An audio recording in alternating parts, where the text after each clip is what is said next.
денес одлучивме малку повеќе да позборуваме и да дадеме простор и време во нашата утринска за е-трговијата или е-трговците во нашата земја.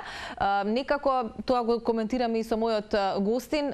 Времево го делиме напред и по пандемијата заради тоа што значителни разлики има во поглед на е-бизнисот или е-трговијата кај нас. Во пресрет на петата поред конференција за е-трговија, која што не очекува на 11 ноември овој петок, инспирирани од истата, ќе позборувам и за тоа што секи имате можност доколку појдете да доживеете на истата, меѓутоа ете малку повеќе за тоа колку македонците генерално се охрабрени да купуваат и да ги оставаат своите податоци на интернет, иако се уште има скептични, сепак тоа е иднината. Виктор Стојковски, генералниот секретар на Асоциацијата за е-трговија на Македонија, денеска во студиото на Утринска. Виктор, добро утро.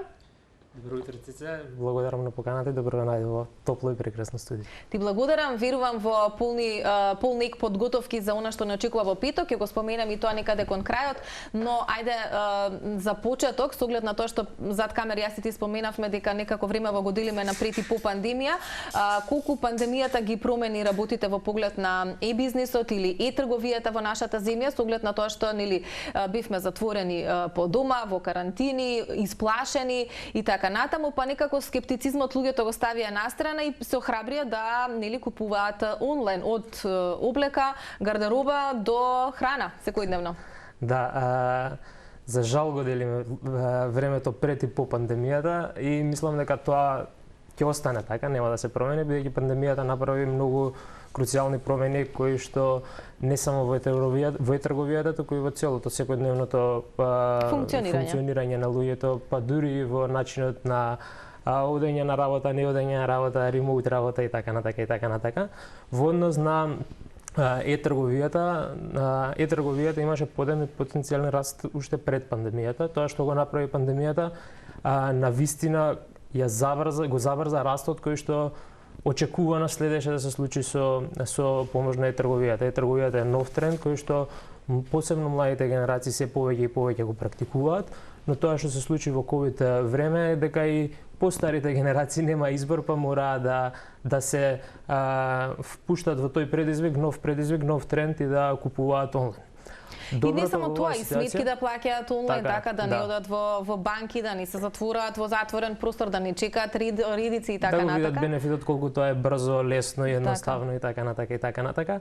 Доброто во оваа работа е што по завршување на пандемијата, веќе скоро 2 години како пандемијата не олабави, можеби, може да се каже, доаѓаме ние во ситуација кај што е-трговијата се уште расте. Тоа е добар показател, тоа е показател дека луѓето кои се осмелиле да купуваат за време на пандемијата за е-трговијата изградиле позитивни навики, имаат позитивно искуство со е-трговијата и тие продолжуваат да го практикуваат тоа и по завршување на истата. Ако во време на пандемијата е-трговијата порасна, мислам дека од прилика 199% споредбено со претходната година, доброто е што таа расте и во 2021, еве и во последните податоци за првата половина на 2022, расте и во 2022. Секако не 199%, расте помалку, но тоа не треба да не обесхрабрува, бидејќи ако се земе дека појдовната точка е од многу поголема основа. Доброто во целата ситуација е што се задржа трендот на купување од домашните трговци. Ако пред пандемијата се купуваше 50-50 од дома и од надвор, за време на пандемијата, со сите тие рестрикции, мерки и така натака, се купуваше 90 со 10 од дома и надвор.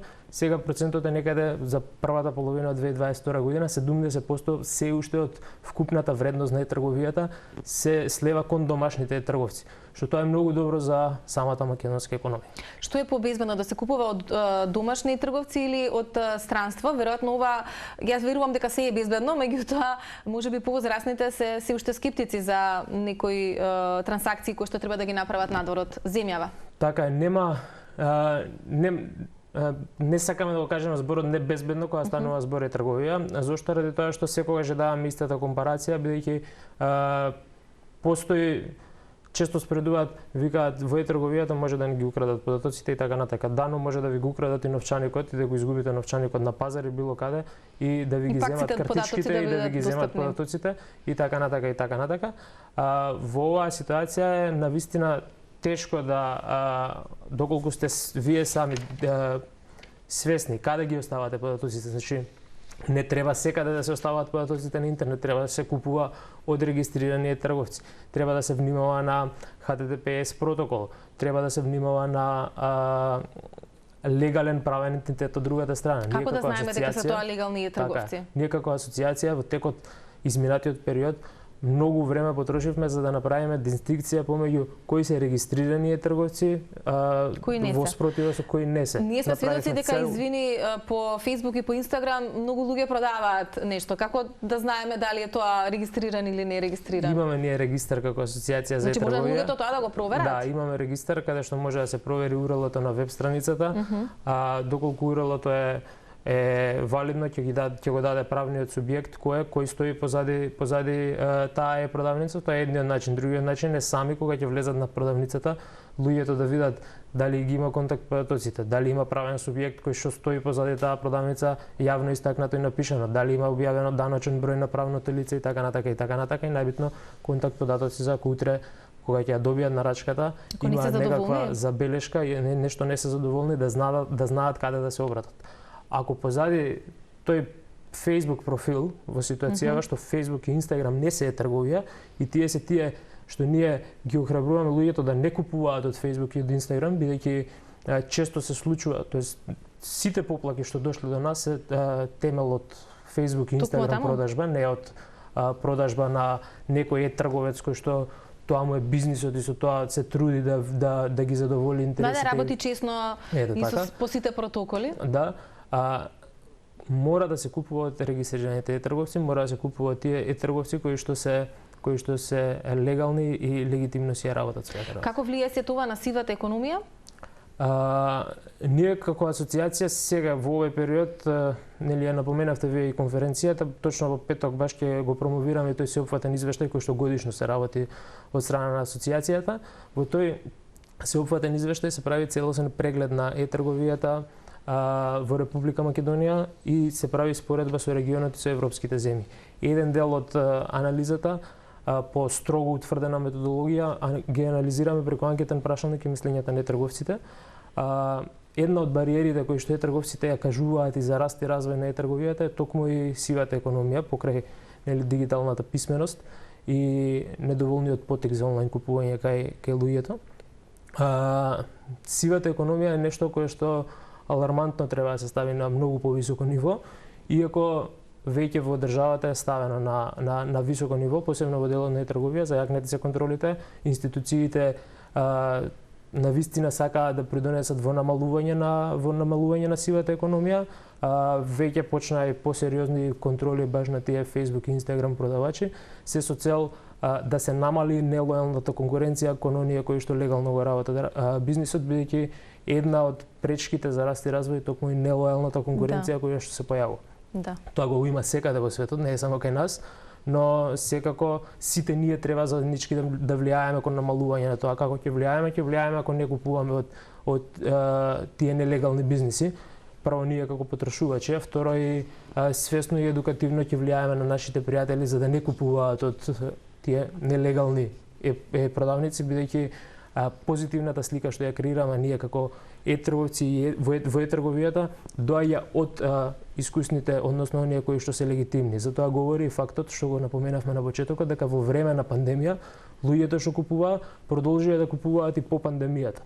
Тоа е доволен доказ и показател дека тие што купувале имале позитивно искуство и тоа продолжиле да го прават и по завршување на пандемијата и по укинување на рестриктивните мерки. Да, бројни предизвици и за трговците, но и за купувачите, но факт е дека сме во постојан пораст. Може би едно од прашањата за кој што ќе се дискутира и на конференцијата во петок е за тоа на кое ниво е Македонија на Балканот. Годинава конференцијата е регионална, може малку Виктори околу тоа и докаде сме ние со трговија на балканско ниво, па може би во Европа. Така. за жал на ниско ниво, но со огромен потенцијал за раст. Ние оваа година дадовме нова регионална конференција, пета јубилејна. 5 години на вистина градиме наше чедо, кое што секоја година поставуваме цели кои што сакаме да ги надминеме. Луѓето кои доаѓаат на конференција сакаме пред се уште од самите почетоци кога рековме ја организираме оваа конференција, целта ни беше да дојдат луѓето, да научат, да слушнат, да запознаат нови контакти, после 8 сати еднодневен настан да излезат со побогато искуство, со нови контакти и така натака. Дигиталната писменост која што зборуваме, исто така клучна е во овој момент. Еден дел од траките, ќе имаме 4 траки, односно 4 главни теми на самата конференција. Еден е и можноста за регионална експанзија, можностите кои што ги нуди трговијата во регионот. Многу е искрено и честно се каже дека полесно е во овој момент да се нарача од Америка или од Кина, него ли од регионот, што за жал не треба да биде така. Треба да сериозно го видиме потенцијалот. Секоја држава од самиот регион сама по себе е многу мал пазар, а може да бидеме еден голем пазар. Виктор, извини, зошто се чека можеби од Америка или од регионот побрзо ќе ни стигнат работите, а од Македонија ако нарачаме некогаш и многу подолго, месец-два? Тука што е проблемот? Затоа што поврзаноста на регионот и голем дел на административни пречки кои што ги имаат за достава од Србија во Македонија или од Босна во Македонија и така натака е клучен. Значи треба да имаме добра поврзаност, деливери за еден ден за регионот да оди напред. Ние во овој момент не мора за еден ден. Тоа е апел до државата да направи нешто или тоа е ваш сегмент на кој што понатаму треба да се работи? Тоа е сегмент секако до апел до институциите за да размислуваат сериозно кон отварање на овој пазар, се со цел да станеме еден пазар, бидејќи секоја држава сама по себе е мал пазар за трговија. Ние сме 2 милиони жители, еден Белград е 2 милиони жители, споредбено, така да мора да се отвори пазарот за да се зголеми и понуда, но да се зголеми бројот на потрашувачи кои што ќе купуваат од трговците, а со самото тоа и да станеме поконкурентни како тоа е добро за секоја економија, за економијата на секоја држава во регионот. Тоа е една од темите. Што друго ќе имаат можност луѓето кои што веќе си набавиле карта? Слушнав дека ќе може и онлайн да се следи? Да, ќе може да се следи онлайн. Конференцијата оваа година ќе ја следат скоро 600 луѓе, што е сериозен број и тоа е еден доказ што особено не радува бидејќи се покажува интересот за трговијата. Покрај можностите кои што ги нуди регионалната трговија, ќе може да слушнат и за влијанието на трговијата кон потрошувачите, односно промената на навиките на потрошувачите.